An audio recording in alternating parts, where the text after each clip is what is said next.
दोस्तों, आज आपको इस मूवी एक्सप्लेनेशन में बहुत कुछ सीखने मिलेगा। यह एक इंडोनेशियन हॉरर मूवी है जिसमें बहुत से सस्पेंस और हॉरर है। ये मूवी बहुत ज़्यादा अच्छी है।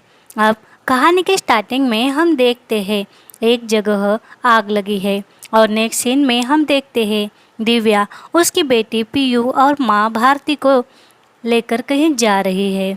दिव्या अपनी ज़िंदगी को बेटर बनाने के लिए सुलेमान के साथ जाने का फैसला करती है। तब भारती कहती है, क्या हम उसके साथ जा रहे हैं, ये ठीक है? दिव्या कहती है, हाँ वो अच्छा है, हम उसके साथ कहीं जाकर फिर से नई शुरुआत कर सकते हैं, खुशी से रहेंगे। अब सुबह सुलेमान एटीएम से वापस आता है और कहता है, इस एटीएम में पैसे ही नहीं थे, तुम ही मुझे कुछ कैश दे दो। दिव्या के पास से वो कैश ले लेता है। अब ये तीनों सुलेमान के साथ आ गई थी, मगर उसने जल्द ही उसका असली रूप दिखा दिया। वो एक फ्रॉड इंसान था।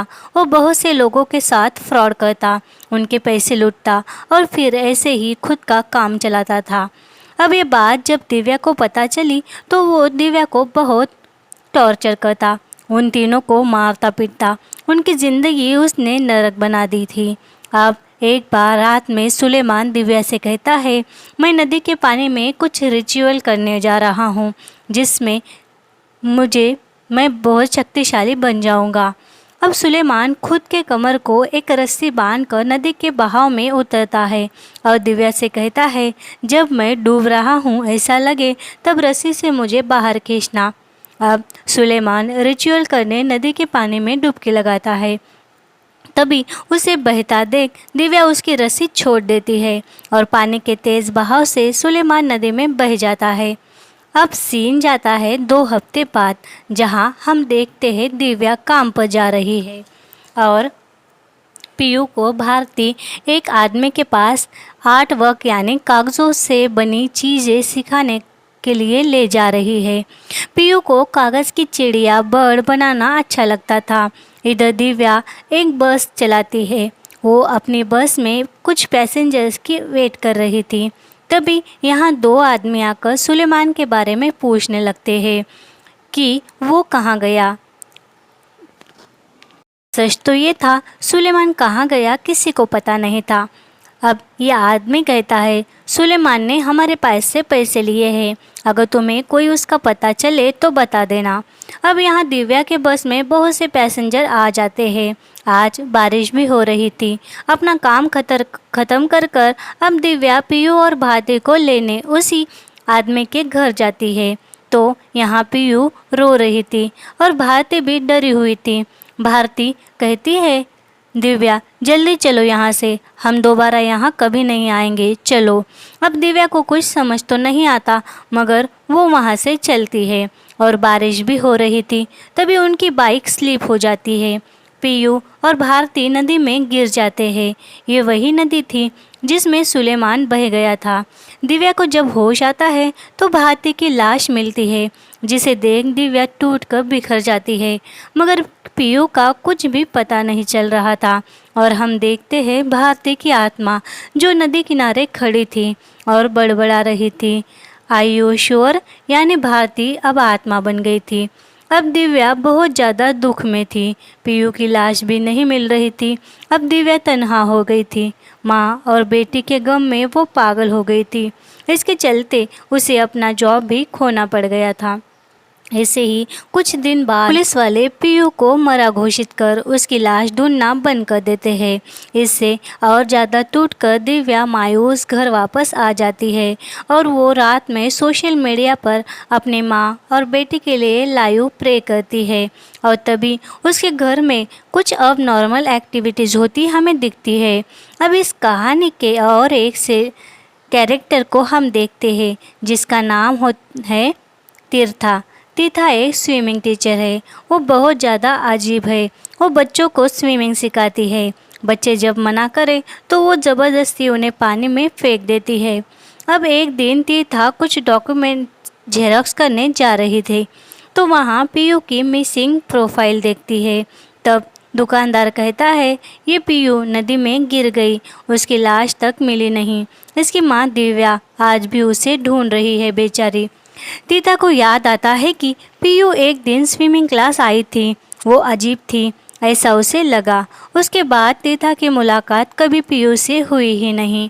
अब रात में हम देखते हैं दिव्या को, जो अभी भी लाइव थी। तभी वो देखती है उसका मोबाइल अपने आप हिल रहा है और रिंग लाइट के पीछे भारती खड़ी है। भारती की आत्मा घर तक आ पहुंची थी और वहीं बातें बड़बड़ा रही थी। आयु श्योर, मगर क्यों पता नहीं। भारती की आत्मा देख दिव्या बहुत डरती है और डर कर एक जगह छुपती है। तभी उसे लॉन्ड्री के कुछ कपड़े दिखते हैं। वो कपड़े थे म्यून के। अब इधर हम देखते हैं तीर्था को, वो भी रात में पॉडकास्ट करती है। जीवन मृत्यु इसकी बातें करते रहती है। अभी उसका चैनल ज़्यादा फेमस नहीं था, मगर वो सोचती है दिव्या को पॉडकास्ट में बुलाया जाए। दूसरे दिन दिव्या म्यून के कपड़े लेकर म्यून के पास आती है। म्यून को उसके कपड़े देखकर खुद के लिए जॉब है क्या पूछती है। उसे जॉब की ज़रूरत थी और म्यून उसे अपने घर पर काम पर रख लेता है। अब तीर्था दिव्या के पीछे रहती है। वो देखती है दिव्या क्या करती है। दिव्या बस मायूस होकर नदी किनारे बैठती थी, अपने पीयू को ढूंढती थी। उसे लगता था पीयू अभी भी जिंदा है, वो वापस आएगी। इधर तीर्था उस पर नज़र रखी हुई थी। अब एक दिन अचानक तीर्था दिव्या के घर पर आ जाती है दिव्या से मिलने, मगर दिव्या घर पर नहीं थी। दिव्या के घर का दरवाज़ा अपने आप खुल जाता है। तीर्था अंदर जाती है और घर की फ़ोटोज़ की फ़ोटो कमरे में खींचती है। तभी अंदर के रूम का दरवाज़ा अपने आप खुल जाता है। तीर्था वहां जाकर देखती है तो छत से पानी टपक रहा था और देखते ही देखते वो फर्श पर गिरा पानी खून में बदल जाता है। ये देख तीर्था डर कर मारे घर से बाहर निकल जाती है और हम घर के अंदर देखते हैं भारती की आत्मा, जो अब बहुत ज़्यादा डेंजर दिख रही थी। वो तीर्था पर नज़र रखे थी। इधर तीर्था घर के बाहर डरी सहमी आ जाती है। दिव्या म्यून के घर में थी। अब वो वही काम कर रही थी।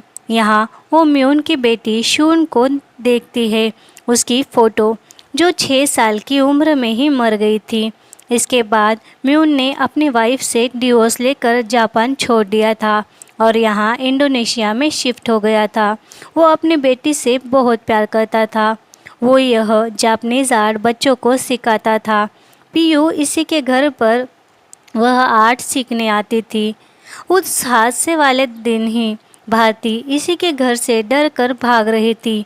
सच तो ये था, पीयू में म्यून अपनी बेटी शून को देखता था। म्यून दिव्या को कागज़ की क्रेन के बारे में बताता है। अब दिव्या को लगता है ये तो पीयू को भी बहुत ज़्यादा पसंद थी। अब दिव्या एक स्टेशनरी शॉप पर जाकर बहुत से कागज़ खरीदकर उनसे बहुत सारे क्रेन बनाती है। उसे लगता है ये सारे क्रेन वो जब नदी में फेंकेगी तो एक आध क्रेन तो पीयू को मिल जाएगा और वो वापस आ जाएगी। अब इधर तीर्था अपने दोस्त टॉम को दिव्या के घर पर जो फ़ोटो खींची वो दिखाने लगती है। तब टॉम कहता है ये तो सुलेमान है। वो सुलेमान को पहले से जानता था, क्योंकि सुलेमान ने उसके पापा से बहुत से पैसे उधार लिए थे और अब वो गायब हो गया था, ऐसा टॉम को लगता है। टॉम का पिता यानी वही इंसान है जो दिव्या को सुलेमान के बारे में पूछने आया था बस स्टैंड पर। अब यहाँ तीर्था और टॉम दिव्या के घर आते हैं, उससे मिलते हैं।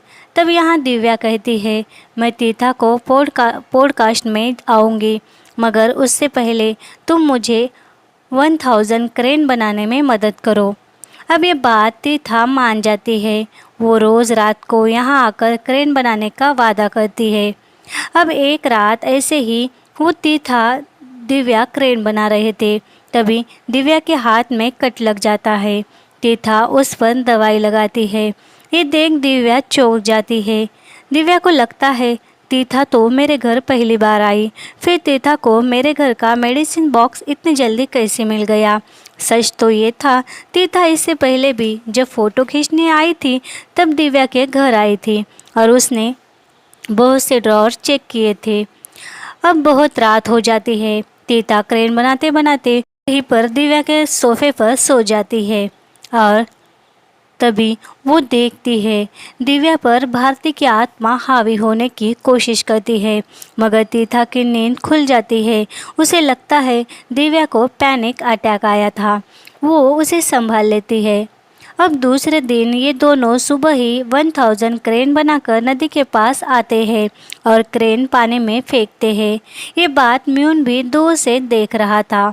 अब यहाँ तीर्था कहती है आज रात मैं आपका इंटरव्यू लूँगी, और वो दिव्या को म्यून के घर छोड़कर टॉम के पास आती है।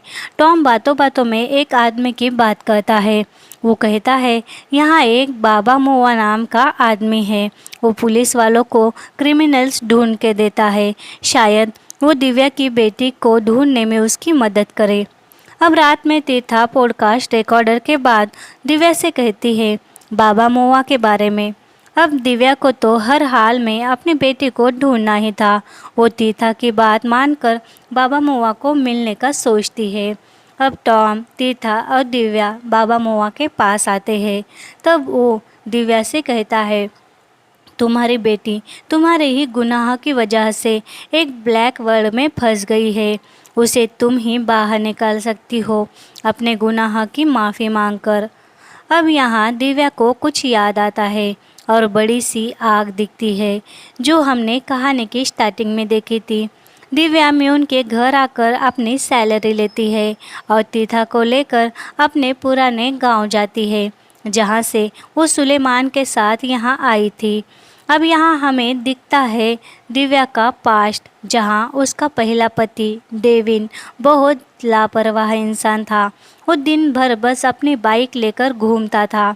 दिव्या जैसे तैसे घर चलाती थी और डेविन के साथ उसकी बीमार माँ को भी संभालती थी, जिसके चलते उनमें हमेशा लड़ाई होती। और एक दिन ऐसे ही दिव्या ने डेविन को छोड़कर सुलेमान के साथ यहाँ आने का फैसला किया था, और यहाँ आकर सुलेमान ने तो उसकी ज़िंदगी पूरी तरह बर्बाद कर दी थी। डेविन ने बहुत समझाया था पर दिव्या ने उसकी एक ना मानी। यहाँ डेविन और दिव्या की लड़ाई में डेविन की बाइक जो उसे जान से प्यारी थी उसे आग लग गई थी और उसमें बेचारा डेविन भी बुरी तरह घायल हो गया था। अब दिव्या इसी बात की माफ़ी मांगने डेविन के पास जा रही थी। यहाँ हॉस्पिटल में जहाँ डेविन था वहाँ दिव्या आती है तो यहाँ नर्स बताती है डेविन पूरी तरह टूट चुका है। उसने बहुत बार सुसाइड अटेम्प्ट किया मगर वो फिर भी बच गया। अब यहाँ डेविन के पास आकर दिव्या बहुत रोती है और उसे अपनी सारी हकीकत बताती है और उससे माफ़ी मांगती है। डेविन माफ़ करने को तैयार होता है। इधर खिड़की से तीर्था दिव्या की वीडियो बना रही थी। डेविन कहता है तुम मुझे मार दो। यहाँ ये समझता है कि डेविन अपनी ऐसी ज़िंदगी से थक चुका था। दिव्या उसे मारे उससे पहले वो खुद बेड के एक नोकीले कील पर सर पटकता है और वहीं पर मर जाता है। ये देख तीर्था और दिव्या बहुत ज़्यादा डर जाते हैं। अब ये दोनों अपने अपने घर वापस आते हैं। दिव्या खुद को संभालने की पूरी कोशिश कर रही थी। वो रात में सोशल मीडिया पर लाइव थी। वो मेकअप के बारे में वीडियो बनाती है। वो अपने चेहरे पर कोई मॉइस्चराइज़र अप्लाई कर रही थी कि रिंग लाइट से डेविन का हाथ बाहर आकर दिव्या का गला पकड़ लेता है। यानी अब डेविन ने उसे माफ़ नहीं किया था। डेविन की आत्मा भी यहाँ दिव्या के घर पर आ गई थी। पहले तो भारती की आत्मा यहाँ पर थी। यहाँ वो काफ़ी ज़्यादा डर जाती है। घर से बाहर भागते हुए वो म्यून के घर आती है। म्यून उसे अपने कमरे में सोने को कहे खुद बाहर अपने प्रेयर रूम में चला जाता है। यहाँ वो सोती है तो उसे यहाँ पीयू के होने का एहसास होते रहता है। वो देखती है तो वहाँ कोई नहीं होता। अब इधर हम उसी नदी में एक डेड बॉडी को ऊपर आते देखते हैं, मगर वो किसकी थी पता नहीं चलता। दूसरे दिन म्यून कैमरा देखते बैठा था। आज उसकी मरी बेटी शून का बर्थडे था। वो कैमरा में शून के वीडियोस देख रहा था। वो दिव्या से कहता है आज बच्चों के लिए कुछ स्नैक्स बनाओ। दिव्या भी हाँ कहती है। तभी वहाँ तीर्था आकर दिव्या से उस नदी वाले डेड बॉडी की बात कहती है और दिव्या वहां जाकर देखती है तो वो डेड बॉडी सुलेमान की थी जो बहुत पहले ही नदी में गिरकर बह गया था। अब यहाँ वही बाबा मोआ भी आ जाता है। वो दिव्या से कहता है, तुमने उस दिन सुलेमान को मरने के लिए छोड़ दिया, तुमने मारा उसे। अब उसकी आत्मा ने ही पीयू को पकड़ रखा है, वो उसे तड़पा रहा है। ये सुन दिव्या कभी कहती है, मैंने उसे जानबूझकर नहीं छोड़ा, वो तो मुझसे संभला नहीं, इसीलिए डूब गया। ये सुन बाबा मुआ उससे बहुत ज़्यादा टॉर्चर करता है और दिव्या भी उससे कुछ बातें करती है। अब बाबा मुआ कहता है, नदी को प्यूरिफाई करना होगा, तभी हमें पीयू मिल सकती है। इस बात पर दिव्या हामी भरती है। अब प्यूरिफिकेशन सेरेमनी करने के लिए काले बकरे का सर और 2 पेंग चाहिए थे। टॉम कहता है, ये मैं कर लूँगा, मैं लाऊंगा बकरा। अब तीर्था को लेकर दिव्या म्यून के घर आती है तो यहाँ तीर्था म्यून को पहले से पहचानती थी। ये बात जब दिव्या को पता चलती है तो उसे बहुत बुरा लगता है। उसे लगता है तीर्था ने बात दिव्या को नहीं बताई, म्यून के बारे में ये बात क्यों नहीं कही थी। अब दिव्या को लगता है तीर्था को उसके तकलीफ़ से कुछ लेना देना नहीं था, उसे तो बस अपना चैनल ग्रो करना था, जिस वजह से वो तीर्था को गुस्सा करती है और घर से जाने को कह देती है। अब रात में तीर्था टॉम से कहती है, मैं भी नदी किनारे आऊँगी। तब टॉम कहता है, नहीं, वहाँ फीमेल अलाउड नहीं। अब तीर्था को भी थोड़ी शर्मिंदगी महसूस होती है, उसे खुद पर गुस्सा आता है और अब वो दिल से दिव्या की मदद करना चाहती है।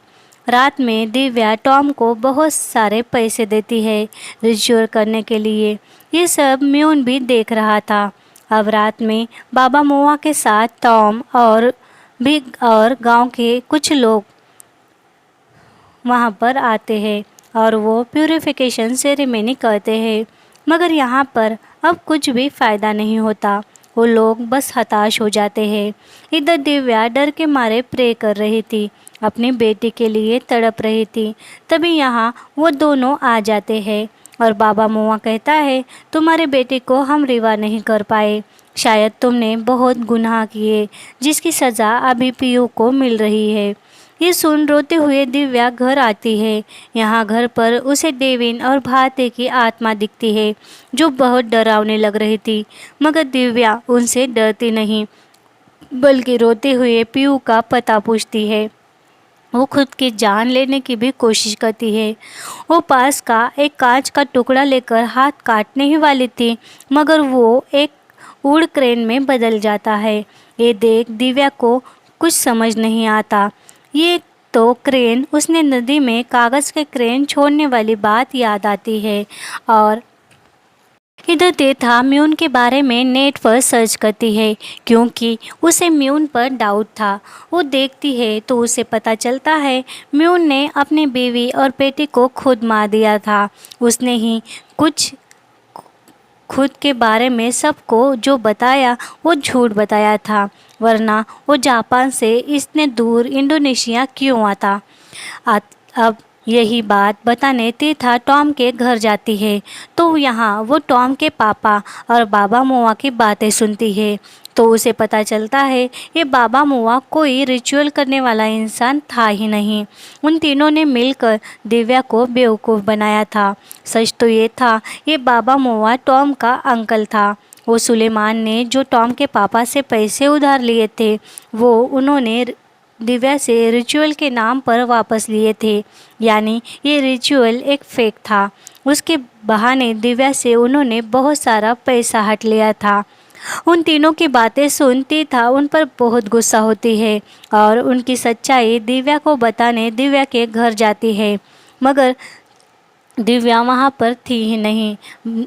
तीर्था को दरवाजे से झांकने पर डेविन की भयानक आत्मा दिखती है। यहाँ तीर्था बहुत डर जाती है और अब वो म्यून के घर भागती है। इधर म्यून दिव्या से कहता है, तब दिव्या कहती है, उस दिन तुम्हारे घर से मेरी माँ और मेरी बेटी बहुत डरे हुए बाहर निकली थी। क्या हुआ था उस दिन? तब म्यून कहता है, हाँ, मैंने तुमसे बहुत कुछ छुपाया है। दरअसल मेरी बेटी शून, जिसे मैं बहुत प्यार करता था, मगर मेरी बीवी मुझे बहुत टॉर्चर करती और शून भी मुझे बहुत सताती थी। एक दिन वो दोनों मेरे हाथों मर गए। मैं यहाँ इंडोनेशिया चला आया, मगर जब मैंने पीयू को देखा तो मैं दंग रह गया, क्योंकि वो सेम मेरी बेटी शून की तरह थी। इसीलिए मुझे उससे लगाव हो गया। मुझे पीयू में शून दिखती थी।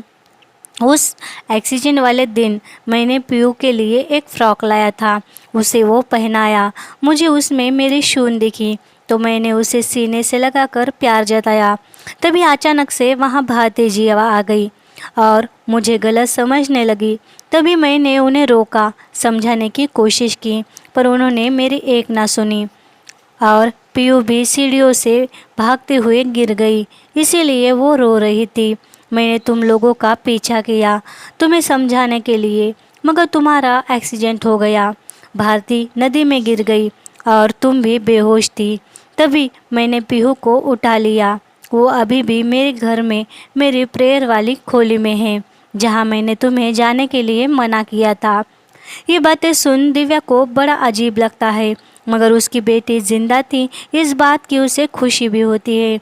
यानी उस दिन जब दिव्या म्यून के घर रात में सोई थी तो जो बाहर थी वो सच में पी हुई थी, मगर दिव्या को म्यून पर डाउट ही नहीं था, इसलिए शायद उसने इसको भ्रम समझ लिया।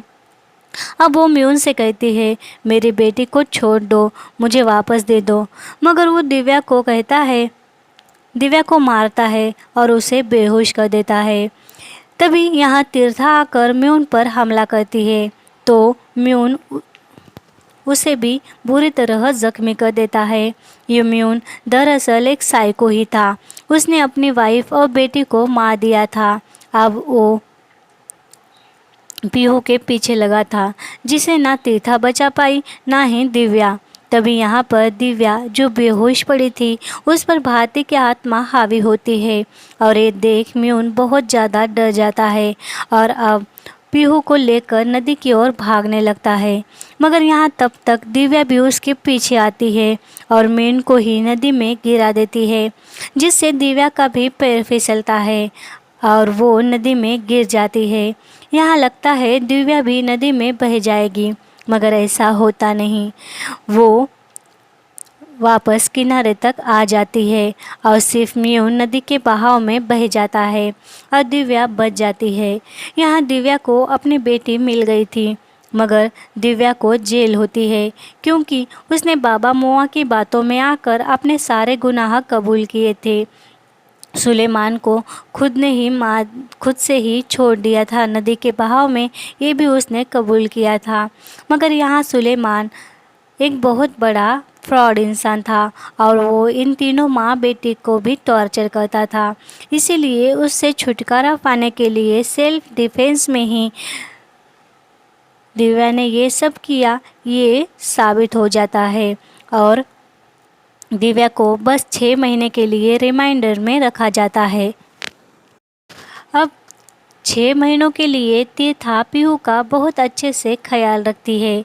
तीर्था ने पहले तो थोड़ा सेल्फिश नेचर दिखाया, मगर बाद में उसने दिव्या की बहुत मदद की थी और लास्ट में हम देखते हैं एक इंस्पेक्टर जो दिव्या का केस हैंडल कर रहा था, वो दिव्या से शादी का ऑफ़र देता है, मगर दिव्या ने 2 बार जख्म खाई थी, इसलिए वो उसे मना करती है और अपनी बेटी को संभालने का फैसला करती है।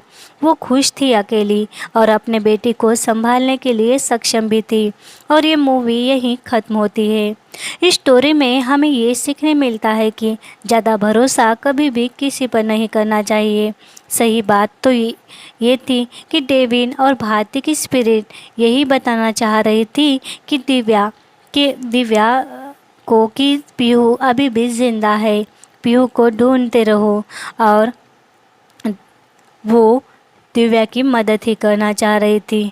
इनकी आत्मा भी दिव्या से यही कह रही थी कि पीहू तुम्हारे आसपास ही है, उसे सिर्फ तुम ढूंढने की कोशिश करो। और म्यून के बारे में भी डेविन और भारती की आत्मा ने ही दिव्या को बताया था, इसीलिए ये अपनी बेटी को वापस करने की बात की थी और वो म्यून को ही पीहू के बारे में सब कुछ पूछ रही थी और बातों बातों में म्यून ने भी उसे बता दिया। इस तरह डेविन और भारती की आत्मा ने ही पीहू को ढूंढने में मदद की।